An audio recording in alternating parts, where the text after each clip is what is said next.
All right, AAP, let's move on to section 5 of chapter 4. And like we said in the last video lecture, we're going to start off talking about precipitation reactions. Now we have a whole bunch of learning objectives here. Several of them are very general overview learning objectives, things like express the law of conservation of mass quantitatively and qualitatively using symbolic representations and particular drawings. This goes back to the idea that I want you to understand the concept of what's going on here. And the reason that I want you to do that is not because you're going to be asked a question on the AP exam about the particulate nature of these reactions, but it's going to help you understand why you're taking the steps you're taking in terms of your calculations. Now, for the most part, you're just going to be doing calculations for several hours during the AP exam. But if you have an understanding of the conceptual basis for those calculations, that means you're going to have a better chance of choosing the correct calculation to perform. So that's why this is an overarching idea, and you've seen this several times. Same idea, apply conservation of atoms to the arrangement of atoms in various processes, basically balance your equations, conservation of mass. Translate among macroscopic observations of changed chemical equations and particle views. Again, understand what's going on several different levels. And then translate and observe chemical change into a balanced chemical equation and justify the choice of equation type, being molecular, ionic, or net ionic. Those are going to be 3 new things we're going to introduce in this PowerPoint presentation. In terms of the utility for the given circumstances. Basically, out of these 3, tell me which one you're using and for what reason. What are you getting out of it? Why is it the best choice? A little bit more specific things. Cite and use the solubility guidelines in table 4.1. That's going to be on page 150 of your textbook.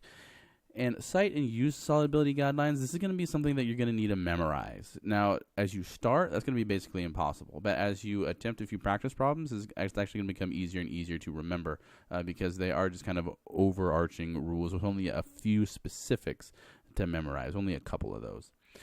Predict whether a precipitation will occur when certain ionic compounds are present in the same solution. Again, based on your understanding of table 4.1. It then solves stoichiometry problems based on precipitation reactions. Most of what we do in this chapter is simply setting the stage for us to carry out simple stoichiometric calculations like we saw in the last PowerPoint presentation. We're specifically going to look at precipitation reactions right now. So, a precipitation reaction, you're going to have a clue that you're looking at a precipitation reaction if you see a double displacement reaction in which there is a solid as one of the products, right? Because everything is dissolved in solution, but one of the products is insoluble, and so it separates from the solution. When an ionic compounds dissolve in water, the resulting solution contains separated ions, right? So there's separated individual ions. If 2 particular ions, one positive and one negative, attract each other, and the electrostatic attraction causes a momentary bond, right? If that resulting chemical, that resulting substance is itself soluble, the water molecules are going to get in there and split them right back up, and you'll be none the wiser. But if the result is actually insoluble, that means the electrostatic attraction, the bond that they form, is actually going to be stronger than water's ability to hydrate them, to separate them or dissolve them. And so when that happens, a precipitate forms, a solid forms, because they're no longer being able to be dissolved by water. This is the particulate view. Here we have several things present. We have potassium ions, we have barium ions, we have the nitrate ion, and then we have the chromate ion. All of these things are present. In this reaction, if we see that potassium and nitrate are doing nothing, they remain in solution, nothing happens. But we see that barium, these purple spheres here, the barium plus 2, is getting together with the chromate anions down here at the bottom, and they're forming a little lattice structure. And so what we're seeing here is that the attraction of barium and chromate is actually going to be strong enough, it's going to be so strong, that the polar nature of the water molecules of the solvent aren't going to be strong enough to rip those things apart. They're not going to be able to dissolve that barium chromate. And as a result, it forms a solid because, again, it's no longer able to be dissolved by water. There's an example with the precipitation of silver chloride. Silver ions react with chloride ions to form the precipitate silver chloride. In this animation of a precipitation reaction, the silver ions, shown in gray, and the chloride ions, shown in green, are active participants in the reaction and combine to form the insoluble silver chloride crystal. Other ions, called spectator ions, shown here in blue and purple, are not participants in the reaction and remain unchanged in the solution.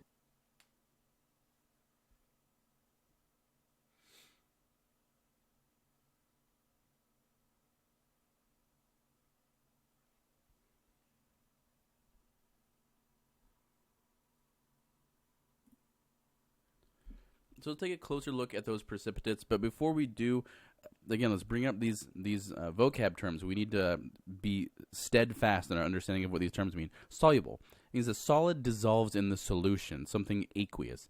That notation AQ is used in the equation to denote that that thing has been dissolved. Insoluble, it's going to be represented by the script S for solid. This is a solid that does not dissolve in solution. Now, it might form as a product, and it's going to come out of solution, which means it's not going to go back into solution. It's not going to then dissolve back. It comes out of solution and stays there. There is another term called slightly soluble.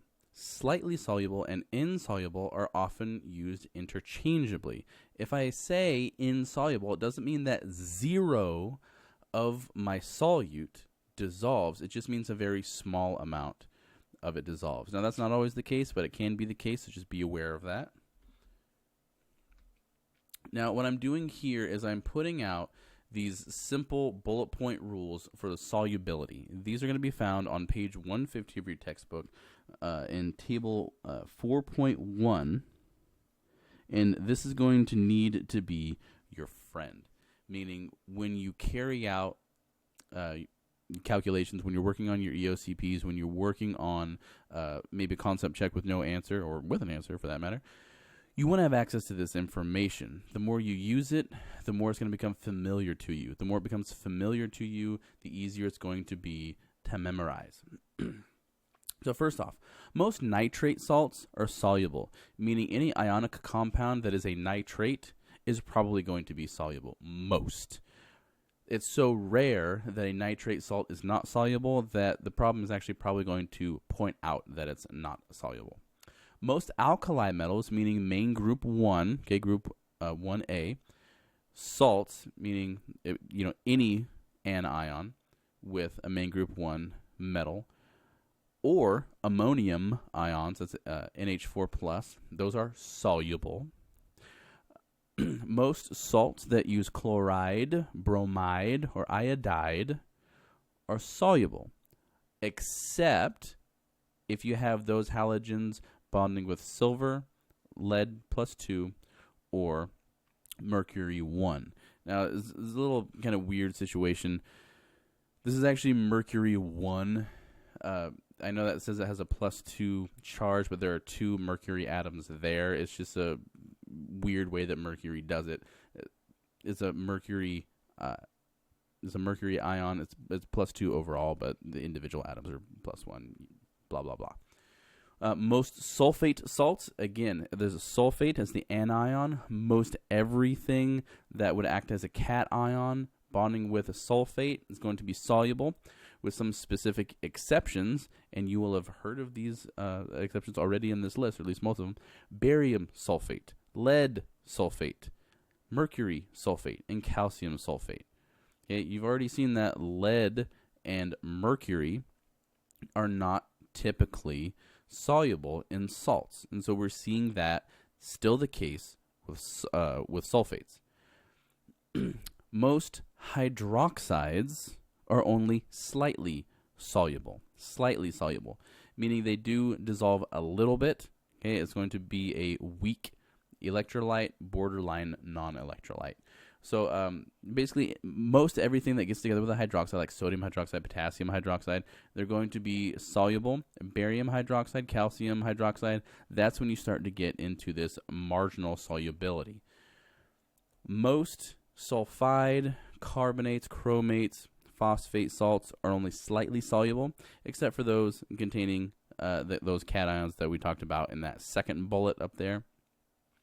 Now, the general flow here is that when you have something that is +1 or -1, that thing's going to be soluble. But once you get the -2s, +2s, -3s, +3s, that's when you start seeing a step away from solubility. You're going to see those things tend to form solids even when there is a solution present. Why? Electrostatic attraction. These are ionic compounds.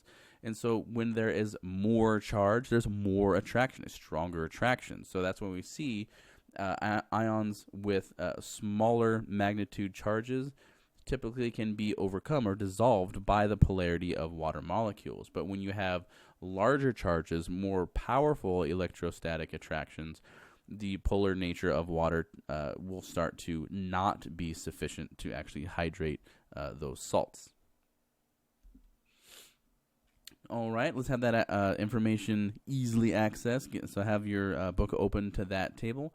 I'll give you the answer here, but let's see if we can do it on our own. Which of the following ions form compounds with lead +2, okay, so that's called lead 2, that are generally soluble in water? So A, B, and D all form precipitates with lead 2. A compound cannot form only...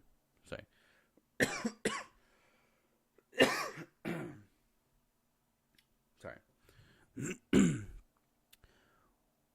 But when lead and nitrate get together, most nitrate salts are soluble. So even though lead 2 tends to be one of those cranky cations that don't want to be soluble, nitrate is almost always soluble. And so lead nitrate tends to be generally soluble in water. Moving on to section 6, describing reactions in solution. Now we're going to go into those 3 different types of equations: formula equations, complete ionic equations, and net ionic equations. And so we're going to see some of the learning objectives that we've already seen before. The only thing that gets a little bit more specific to this section is our last bullet. Identify spectator ions in a solution. Write a net ionic equation for reactions in solution. So here we go. We're going to start with the formula equation, aka molecular equation. The formula equation gives the overall reaction stoichiometry, but not necessarily the actual forms of the reactants and products in solution. The reactants and products are generally shown as compounds. You're going to have to use the solubility rules to determine which compounds are aqueous and which compounds are solid. And so when we look at an equation like shown here, we're having to check the solubility rules in order to generate these states of phase, aqueous versus solid. We can have a complete ionic equation. Okay. Notice that in the formula equation, we have either whole molecules or formula units. Remember, formula unit is what we call a molecule if it's ionic. Okay, that whole thing together. If it's an ionic, it's called a formula unit. Here we have formula units. Notice everything is overall neutral, no overall charge. But when we move into the complete ionic equation, all substances that are strong electrolytes are represented as ions. Here we have lots of strong electrolytes. So we have silver plus, nitrate minus, sodium plus, chloride minus. On the other side, we have sodium plus and nitrate minus. And the only thing that's not represented as an ion is the thing that's not an ion. That silver chloride is actually going to be a solid. And if it's solid, that means that we have formula units of the positively charged silver, the negatively charged chloride coming together and balancing out charge. Then we have the net ionic equation. This includes only solution components undergoing a change. It shows only components that actually react. And so if we use the example that we've already shown we have this formula equation. I have silver nitrate and sodium chloride reacting to form silver chloride and sodium nitrate. Yeah, that's the formula equation of this. They're the same reaction. I have a whole bunch of formula units. If I move to the complete ionic equation, I take each of those formula units and I split them up into their individual ions, with the exception of the solid sodium chloride, because that's not separable into ions. It's a solid, it's an ionic solid. When I have the net ionic equation, I'm only looking at the atoms, the elements that undergo a change. And what I mean by that is silver, on the left side of the reaction arrow, is an ion. It's in the aqueous state.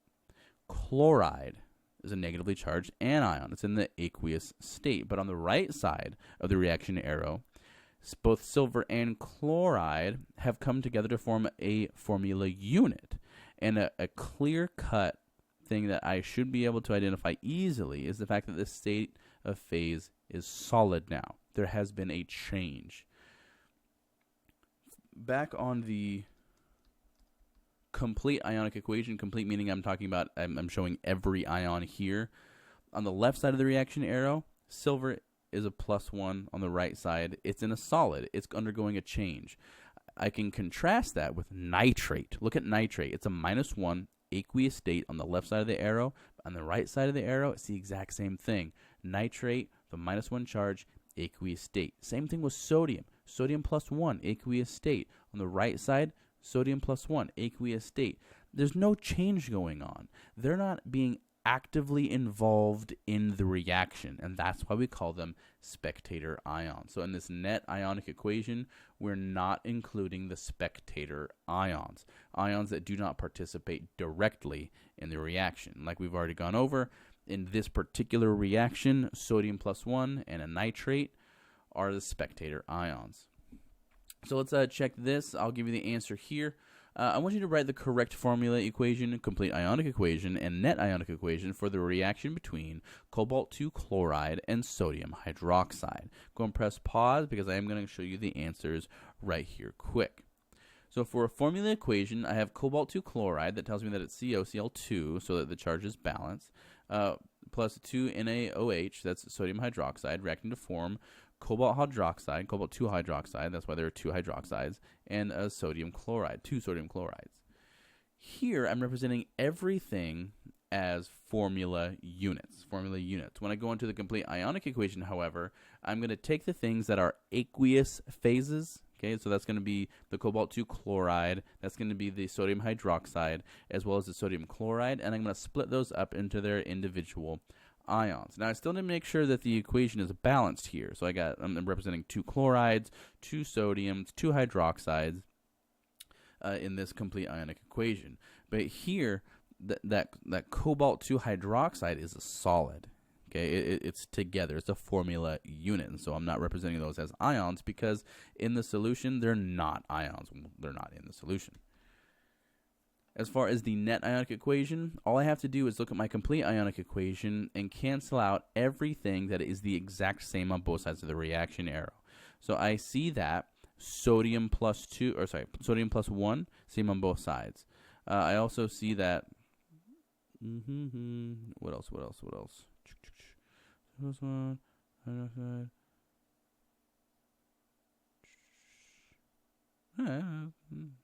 That's about it.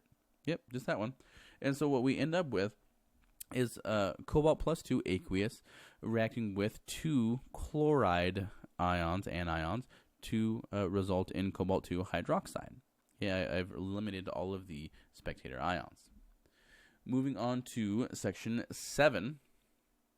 Here's my list of things. Again, a lot of stuff that you've already heard before. What we're really doing is this last bullet here, apply stoichiometric principles to precipitation reactions. We've gone over precipitation reactions. Hopefully you understand what's going on at that particular level. We're going to apply these ideas to stoichiometric calculations. So, our steps for solving these precipitation reaction problems, we have 6 steps. And they end up being pretty darn simple, pretty similar to our normal stoichiometric calculations. Number 1, Identify the species present in the combined solution and determine what reaction occurs. If you do this, it's going to show itself as you writing a balanced formula equation. Once you have the balanced formula equation, then you're going to write the balanced net ionic equation. Separate all of the formula units that are aqueous into their individual ions. Then calculate the moles of the reactants, right?